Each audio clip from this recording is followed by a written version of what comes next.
I can't add to that. You said it all. You said, This guy, you said it all. this guy, bro.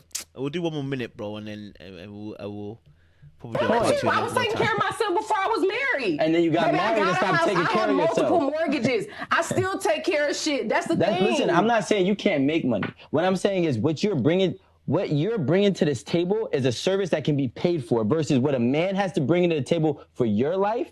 You can't buy somebody to buy you a home. I could buy somebody to cook and clean for my house. I can't buy a person to come give me a house, give me a car, take care of me, and make sure all my bills But are I in the house. can And still do that. That's what I'm not saying that you can't. I'm saying that you're not, and I'm saying that you're not willing to. So, Did you hear what I said? I've done it before that, so I can and I will. I'm just gonna interject here. Can I do that? So I just want to Rico's say sipping that drink, that besides Aaron, I feel like other women have a different approach on what they bring to the table. So me specifically, I'm not a female that says I cook, says I clean. I could definitely do all those things, but I definitely don't want anyone to feel like that's my job as a woman in a house. So yeah, I'm not gonna come and say that that's what I'm doing. Me as a female, as a boss, as an entrepreneur, I'm gonna dish the money. You'll never know that I make more than you, that I make less than you. I'm always gonna treat my partner as an equal. Me, even if I'm making more than you, I will never want to take the masculinity away from my partner. In saying, oh, well, I make more and blah, blah, blah. But if we're going to go half and half on the bills, I'll pay this bill and this bill, what you paying this month. I'm going to dish out the money. And I've always been. But listen, you could tell, first of all, you're not going to be my wife and I don't know how much money you make. That just doesn't even make sense to me. It's not like literally you don't know how much I'm making, but I'm not going to make it obvious in our households that. Wait, but let's talk about. He's bringing up something real. So say if you and your say if you and your man, right? Y'all partner, you and your partner, right? You're equal, right? According to Amanda, you're equal. Do you get her point? Do you get her point? I feel like he missed the point. Yeah. To me, I feel like she was trying to say, okay, this is more than about actual money. Because usually, like, situations regarding money are more than actually like the real finances. It's about how people feel about the money, how they, what they expect to do with the money and stuff like that. What it says about them. Cool. It seems like her point was, I'm not going to strip my man of his masculinity. I'm trying to assert myself over him. Right? She's saying, okay, I will bring what I have to the table, and you will bring what you have to the table, and we will sort it out. Yeah. That's how I'm understanding her point. That's what I was understanding. There's nothing wrong with that. Nothing wrong with that. Right? She understands that she's making money. She has aspirations, and she doesn't want to be the cook, like the traditional cook, clean, or whatever. So she's adjusting to be able to make sure that she can find an equal partner. To me, that's reasonable. Yeah. There's nothing wrong with what she's saying, but it seems like the guy is trying to validate her by saying, okay, you're lying. You don't actually feel that way. Yeah. Like, I don't understand what exactly about what she said unreasonable or seemed like a lie, because to me, she seemed pretty straightforward about what she was saying. I don't. Bro, that's what I thought. That's what I thought. That's what I thought. I thought to myself, well, she's saying.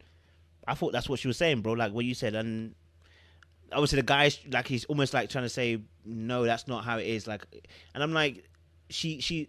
It's obvious. Obviously, I think the language she couldn't articulate it the way she wanted to exactly articulate it in a way that would make it very clear. But I understood what she was saying, which is I'm not gonna, like you said, I'm not gonna emasculate my man. Of course, he's gonna know how much I make. Like you can't not know, obviously. But that's not what she's trying to say. It's a sense of like I'm not trying to lord it over him, which is what we've been trying to say. Which is that when you are in a companionship, I don't lord my strength over you. Right. You know, as a male, I don't do that. You know what I mean? If I make more money than you, I don't lord it over you. Right, you know what I'm saying? And that's what I'm saying about a teamwork. A teamwork doesn't make the person aware that I am better than you.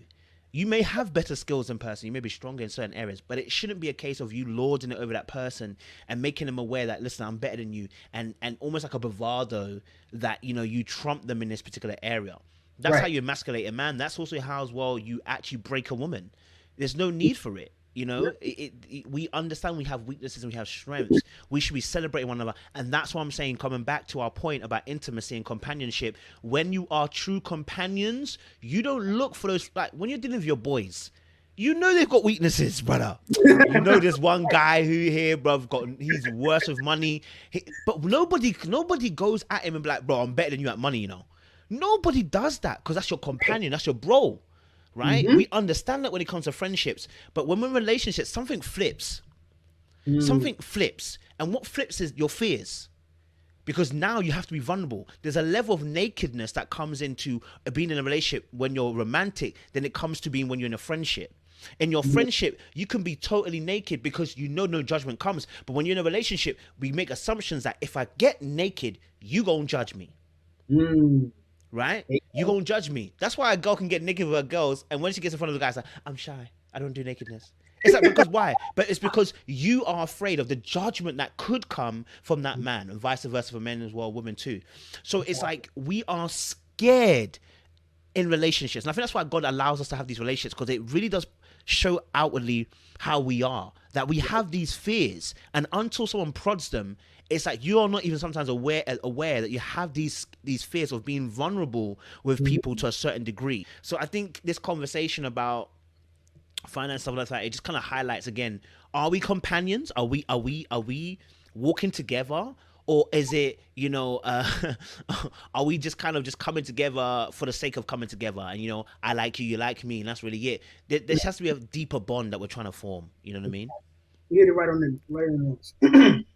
In terms of being able to, because if you're with your friend, right, someone that you generally consider a best friend, somebody that you feel like is a life partner, right, you're not going to resort to how this friend can serve you. Yeah, it's not a business partnership. Right? That's essentially what it sounded like, right? It's like, per our contract, this is what you do for me, and this is what I do for you. If you don't fulfill our contract, then I'm breaking it, and then we can divorce and we go our separate ways. It sounds like that's the mindset that they're approaching this with, and that's not how it should be. And that could easily slip. That's a slippery slope down into emotional abuse, because now you're like, well, as soon as you don't look the way that I want, or the way that I want, now all of a sudden it's like, the game has changed. Now you're not doing what you're supposed to be doing. It's just objectification in its truest form. Objectification of what you can provide or bring to the table, and as soon as that thing changes, it's like, you're useless. You are now irrelevant. I don't need you anymore, because whatever you can give me, I can get from somewhere else. That's going to crumble everything and lead to more isolation. You're just not going to be satisfied. Yeah, man. It's mad. How many minutes we got left on this? I don't know.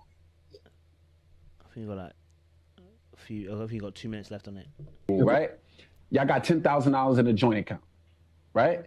You make more money than him. Can we clarify how the 10,000 got there? Oh. No, is it 50-50? Yeah, it's a 50-50. Listen, it can be. Listen, you're right.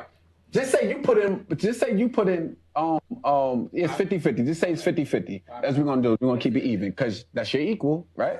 So now there we go. So listen. So now this man, he needed a car, right? You make more money than him. You got a car, and he takes $9,000 and go buy a car. How would you feel? I wouldn't put up with that. And I know, but I'm just. No, but why? Okay, that's broke or not broke. That rich or not rich. That's a violation. It's a joint account, which means a decision has to be taken jointly. Can't come in there and take $9,000 out of 10. Irrespective of whether you put 9 once you said it's a joint account, we are agreeing this is a joint. So we make joint. This is what I'm talking about. Companionship is not happening. Do you know what I mean? It would clearly be a conversation before that happens, right? At least there should be, right? If we're talking in this, first thing first, I want to note how Aaron made the clarification of where did most of that 10,000 come from? Because she wanted to, I know. She wanted to claim jurisdiction out the gate. Yeah. Out the gate. She wanted to say, this money came from me, and therefore you can't do whatever you want with mine. I own it. Counts. You know what I mean? If you put 10K in the joint account, that means you're saying this money is for the both of us to be. Both of us. Yeah. So that means if someone says, okay, I'm going to use the money in the joint account to go and get a car, that's a conversation that needs to be had, which just goes back to what I was saying originally. There needs to be conversations because it's for the both of you. Yep. To me, if you guys are talking about a joint account and it sounds like the money is coming from elsewhere, that means you also have separate accounts. So you have a separate account as well as a joint account. You then want to take money from the joint account to be able to use your car. There's clearly going to be a conversation that needs to be had at some point. Somebody's going to be upset unless there's clear reasoning and the motivations are understood on both ends, right? So then the analogy that's given is incomplete. Because now you're basing it on the actions alone instead of the understanding that happens between both parties. People. Yeah, come on, big man.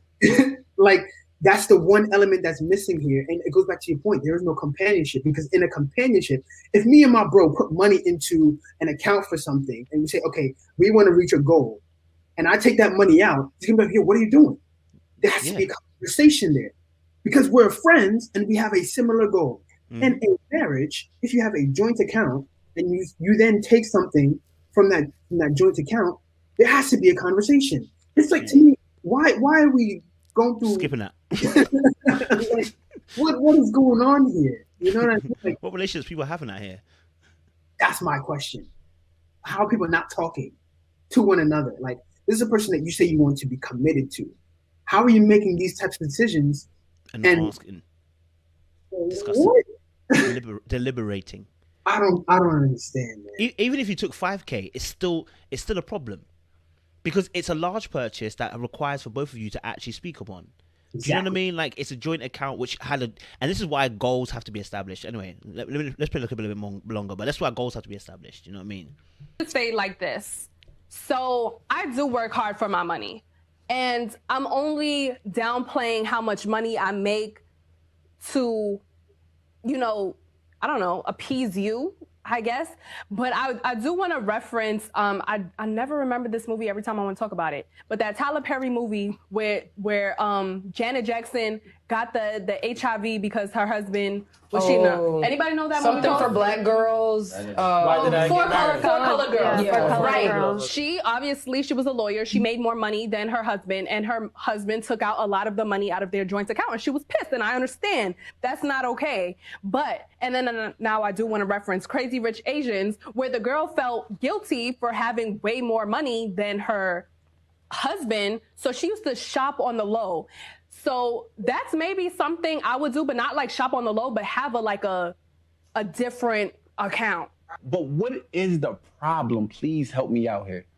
What is the problem for a man don't mind his woman making more money than him? What is the problem? I don't personally believe that there is a problem for people who make that decision. If that's your decision to not feel a certain way, baby, that's on you. But as for me, in my house, this is how I feel. You know what I mean? And I think that a lot of women of a certain age and of a certain tax bracket may feel the same way. What does that mean? What does that mean, that women of a certain tax bracket feel a certain type of way? What is she alluding to there? I genuinely have that question. I'm not trying to be facetious. I was asking the same thing myself.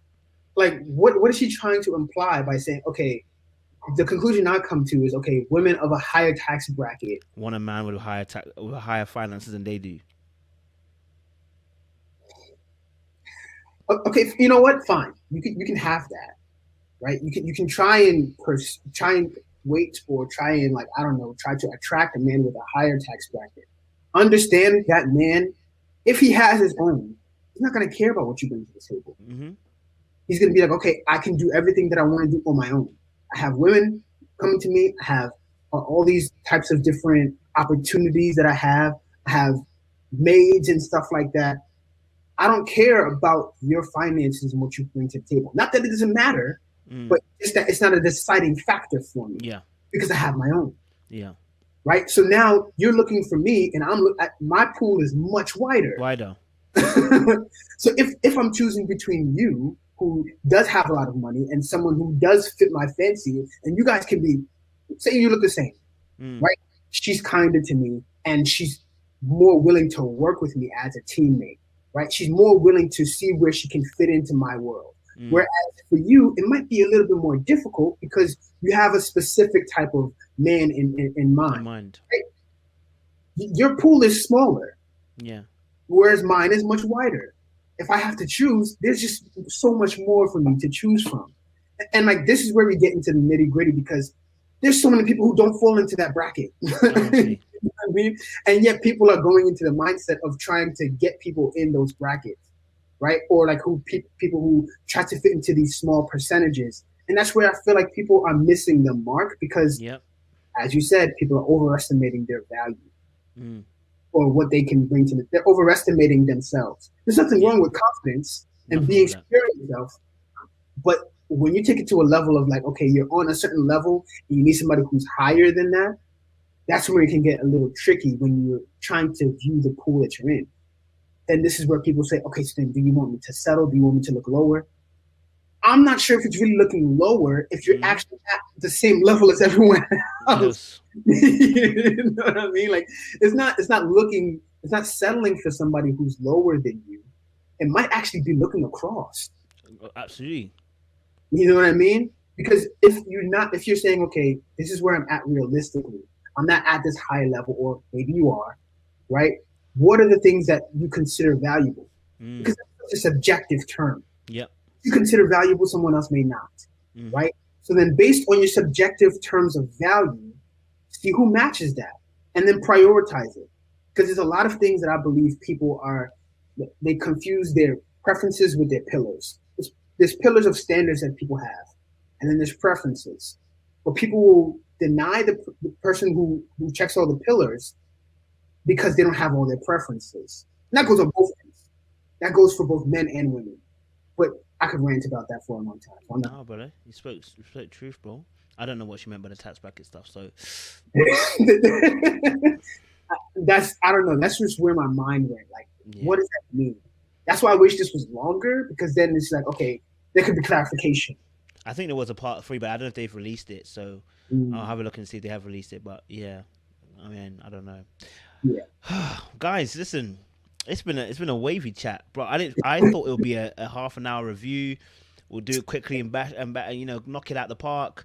But there were some gems that were dropped in this. Like, I'm like, on a rare occasion, like, if you listen to it a second and third time, bro, because like there was some stuff that we've both said that have just been like, if we're talking about healthy relationships, this is kind of stuff you want to be plugged into to understand, right? And you want to find people with a similar mindset. Right, you don't want to go with people who don't have this mindset. All right. So, you know, if this is your kind of forte, this is what you kind of like, listen, tap into this, listen to it, soak it in, and that mindset will find other people with the same mindset, because you don't want anything else apart from that kind of mindset. It helps to just, you know what I'm saying, like, focus you. So yeah, man. Yeah, guys, I hope you've enjoyed this conversation. David, thank you so much. No problem. Where can they find you again, bro? Where can they find your stuff? Find you, I have a small YouTube channel, but it's all about art. I'm gonna start uploading more content about surrounding that. Probably air out some more rants like this while people watch me draw. So you can also find me on Instagram at InDavidual, InDavidual, and that's about it, man. I don't like to talk too much, so I'm gonna leave it there. Love that, man. Love that. Guys, if you're listening to this, you already know it's a minerals thing, you get me. This is probably part 3 or part 4 for you guys. I don't know, however I chop it up, but I hope you've enjoyed it. Make sure you share this with somebody. Like, share, and subscribe to the channel as well. And as you said, my brother's there as well. Make sure you subscribe to his channel as well, and follow him on Insta as well, man. You know what I'm saying? You know, you always need an artist in your life. You feel me? Feel me. Appreciate it, guys. Stay locked and stay loaded.